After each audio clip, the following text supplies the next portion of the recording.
Hello everyone. So my name is Mathieu Coin. I'm professor in Sorbonne University. So the Sorbonne University is a new university, recently merged the historical Sorbonne University with UPMC, with the University Pierre et Marie Curie.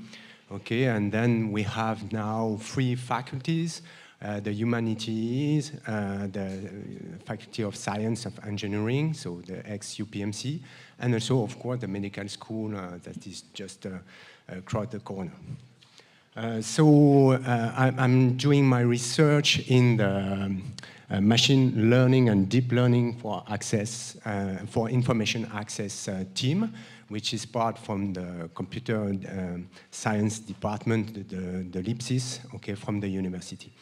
So we have several ongoing projects with academic and also with industrial partner as Thales, Facebook, also startup like Euritech and Valeo AI, and also, and this is the piece of work I'm going to present you today, with Technicolor. So this is a joint work with one of my PhD students called Martin Angilberge from Technicolor.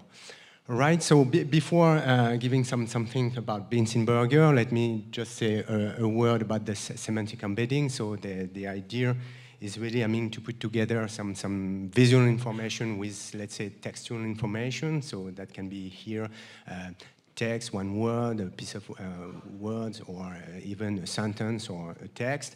And okay, the main goal here in that semantic space is that we can work like a Euclidean space in that space. So we can do some retrieval, for instance. That can be the first task, the more evident one, by just looking for the k-nearest neighbor, typically. Okay, so that means that in that space, it makes sense to put together some text, some images closing.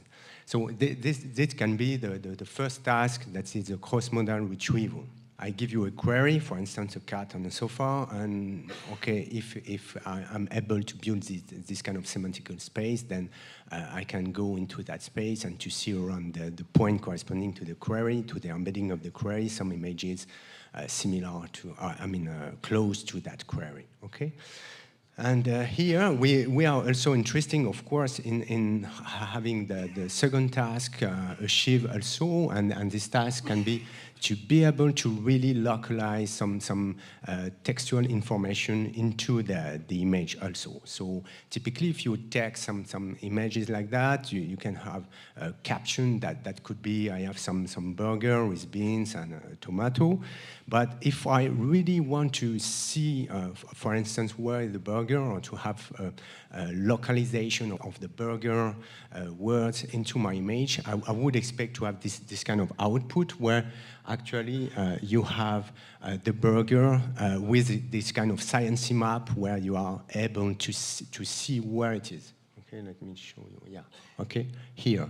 But if you ask the system for some beans, okay, you would expect to have this kind of answer where the system is also able to localize where are the beans close to the burger, right? And of course, you can do the same thing for the tomato.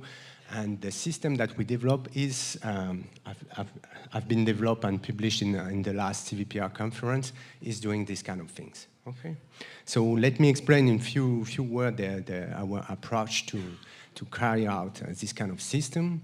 Okay, first you have to build the embedding, so it's somehow it's some cross-modal embedding. So that means that you need to have this kind of deep embedding system for the image, for the visual information on one side, and of course to have also the same kind of process like a deep system to embed the textual information. And typically at the end we project both of them into the same space, right? So the main thing, of course, is to keep some way to mix spatial information from the image with textual information also, okay? So to instantiate this kind of system, actually in our approach, we use the classical, on-the-shelf deep pre-train, usually on the large corpus that is called ImageNet. Okay, so we use the ResNet here, But importantly, we keep some kind of spatial information. So the kind of system we use are really, I mean, like what we call the fully convolutional deep neural net to do that. For the textual information, we first have this kind of text embedding, word2vec, or the other kind of things that Antoine explained before, and then we also have to project them, I mean, to encode the sentence and with a recurrent neural net, and then to put them together into that space. Okay, so one thing very important is to see what about the pooling, how to merge the spatial information into the image into one vector.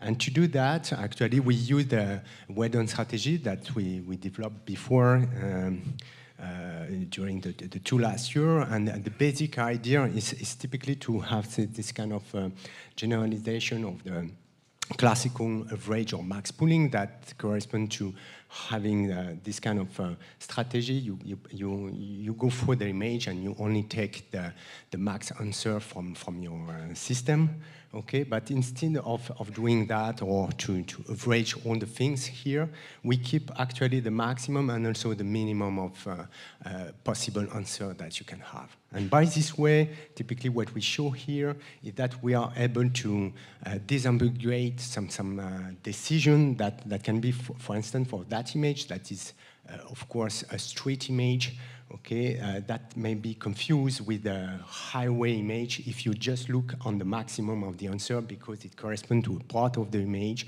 where you have a piece of ground with some cars here. But if you add the minimum, then you can really disambiguate because it doesn't make any sense to have a part of an Haussmannian building on a highway, right? Okay, so thanks to this kind of system, right, we are able to really embed, I mean, the image on one side, and okay, we have to take care about on the textual side also, and we use the kind of recurrent neural net that is called SRU, that is like a variant of the LSTM or GRU that are commonly used in deep embedding of text.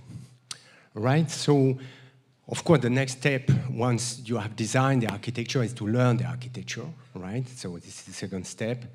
And of course, we are doing some supervised learning to do that. So that means we need to have, we need to define the way to supervise the things, and we need to have data. So the training set is coming here typically from the MS COCO dataset, and that dataset provides you some corresponding image and caption, right? So you have many different images with some caption that are, I mean, the correct caption to describe the content of the image, right? So thanks to that, actually, so that means that what we expect in this kind of learning is when we present the image plus the right caption here, we should have some close answer into the semantic space, right? So actually in the community, we are not using the kind of a pairwise learning, okay? It's always preferable to use the kind of triplet-based techniques to learn this kind of system. So instead of having only one image, typically as an anchor, plus one positive example, so that means the right caption for that image, we also add some negative caption. Okay, and the main idea, so the loss function that we build and we try to optimize after is really, I mean, like to be able to have a contrast, I mean, between the distance. Let me show on the next slide how it works. So to be sure that for the image and the right caption to be closer with a certain margin, okay, from any negative example here, okay? So this is the basic triplet loss that are commonly used for this kind of learning, right? And the main point is to see how we can choose and do we have to exhaustively generate all the triplet for such data set, right? And the answer is no, because it's too large, so you have a scalability problem, but you also may have a problem of relevancy of having all the triplets. So usually for a deep system, what we choose is to only work on the batch system. So we only consider a subset of images, we train on that subset, and then we pass to the next batch, right? This is for the first part, and the second part is even on this batch, you have many negative examples, all right? And you have to select the strategy to optimize the loss over all these triplets, and it's what we did to have this kind of odd negative margin-based loss, which I'm going to explain here, is that instead of doing your optimization over all the triplets, actually, you only choose the most negative one. So that means here, okay, for your positive example, the correct captioning, you can have many different other one, and usually you choose the one that is violating the most your constraint, okay? And of course, you optimize on that, and you repeat this process until convergence, right?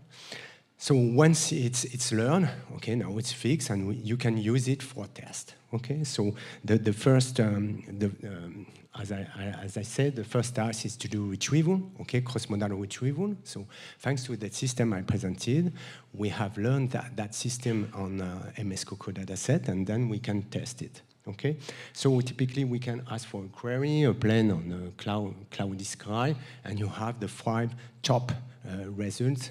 So the closest images into the semantic space that corresponding to that point.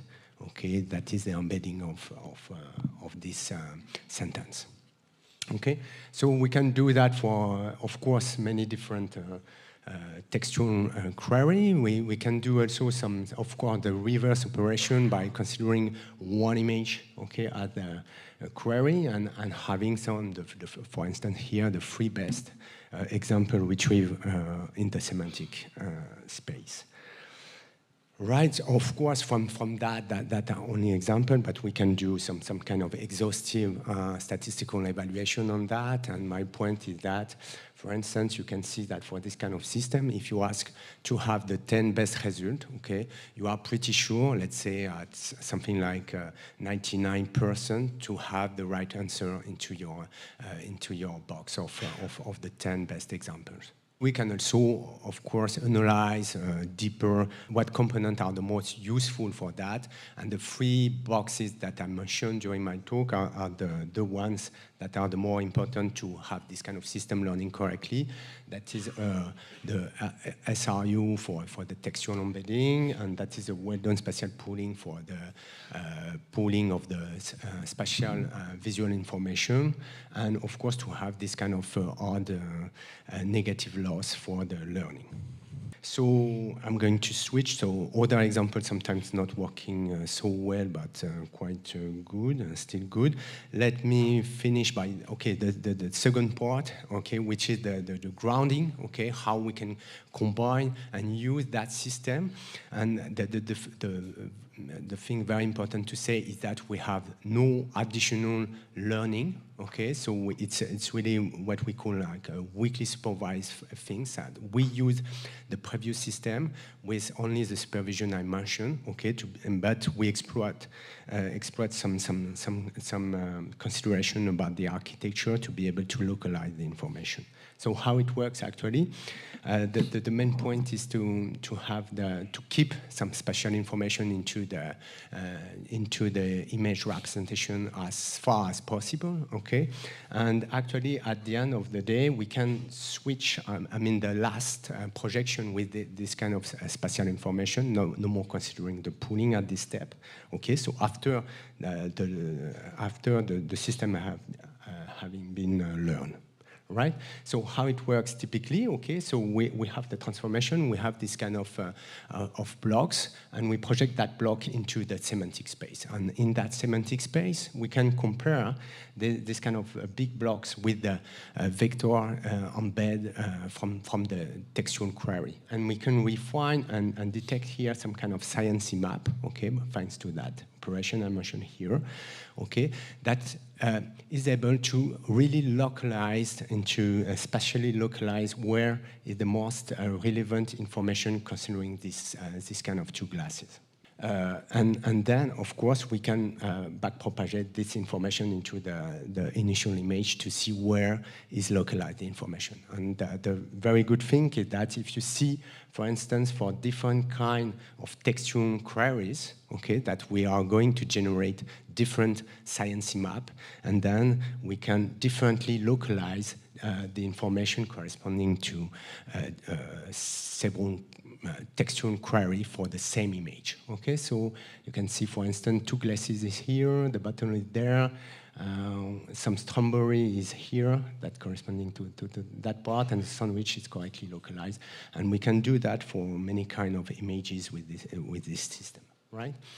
So we can evaluate, of course, statistically these kind of things also, and just 2 slides to finish, to see that even the system can go through this kind of zero-shot localization, and we can also separate the attribute for something. So, for instance, he is not learning only the car, but he is able to discriminate between the red car, the blue car, and the orange car, and the same for the dress, right? And to finish my last slide, yes. If you also ask for some text that have never been seen during the system that is not inside the MS COCO dataset, for instance, he's still able to do this kind of zero-shot learning, or I would say localization, and typically we show here two examples of that for the Coracle or the Woxing. Okay, thank you very much.